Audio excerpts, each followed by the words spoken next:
Grégoire Valbona et Georges Armengol, maires dans les Pyrénées-Orientales, arpentent le Salon des maires à l'affût de nouveautés.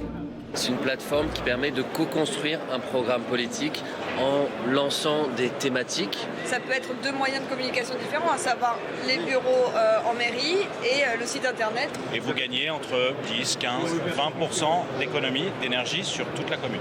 On est ici au salon pour voir les différents outils qui peuvent être à nos moyens, à notre disposition. Et puis en même temps parce que ça permet de se rencontrer entre élus et de discuter et parfois de s'enrichir des idées des autres et de transmettre les nôtres. Un produit phare cette année, à 4 mois des élections municipales, la plateforme de campagne participative numérique.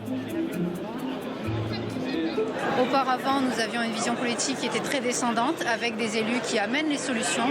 Et finalement, aujourd'hui, on se rend compte que ce modèle-là n'est plus le modèle que l'on souhaite pour notre société. Et ce qui est bien, du coup, c'est de permettre à tous de participer. Alors maintenant, à voir comment les citoyens vont s'en emparer, c'est une autre question. Là, par exemple, vous êtes sur le site de démo d'un candidat. Vous allez choisir la thématique. Développement durable, par exemple, développement durable. Vous avez vos propositions sur développement durable qui vont défiler. Des maires toujours plus connectés et écolos. Jean-Charles Orsucci est le maire de Bonifacio en Corse. Dans sa cité médiévale de 3000 habitants l'hiver, 2 millions l'été, il aimerait installer des panneaux solaires sans défigurer le patrimoine de sa ville. Donc ça a le rôle d'une tuile, c'est-à-dire c'est le clos couvert, ça couvre la toiture et ça produit de l'énergie. Donc c'est vraiment deux applications là. L'enjeu, c'est surtout de pouvoir aujourd'hui utiliser ce type de tuiles sur des constructions existantes, voire très anciennes.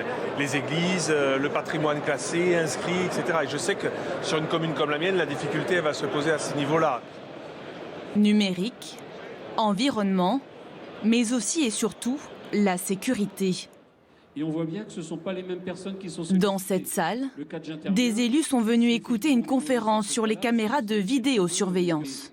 Sur la sécurité des biens et des personnes, bien évidemment. C'est aussi des capteurs de présence qui peuvent déclencher des alertes dans certaines situations. Si on a 3 voitures qui arrivent dans une zone industrielle à 4h du matin, dans la nuit du samedi au dimanche, c'est probablement pas pour aller décharger des palettes. Bruno Corradetti n'est pas encore maire, mais il compte bien se présenter aux prochaines élections. Et la sécurité sera au cœur de sa campagne. Je voulais savoir si vous avez un retour d'expérience, quel type d'argumentaire on peut tenir, parce que c'est très clivant, particulièrement sur les jeunes qui ont un peu peur, excusez-moi d'être fliqués. Il faut beaucoup concerter, il faut discuter avec les personnes, il faut vendre le projet, ça va se faire progressivement. Vous savez, comme beaucoup de choses, quand on fait un changement, il y a toujours une réticence, mais quand on voit l'impact positif du changement, ça remporte l'adhésion de tout le monde. Au Salon des maires et des collectivités locales, on ne trouve pas que des gadgets pour le maire du 21e siècle, mais aussi des arguments de campagne pour les prochaines élections.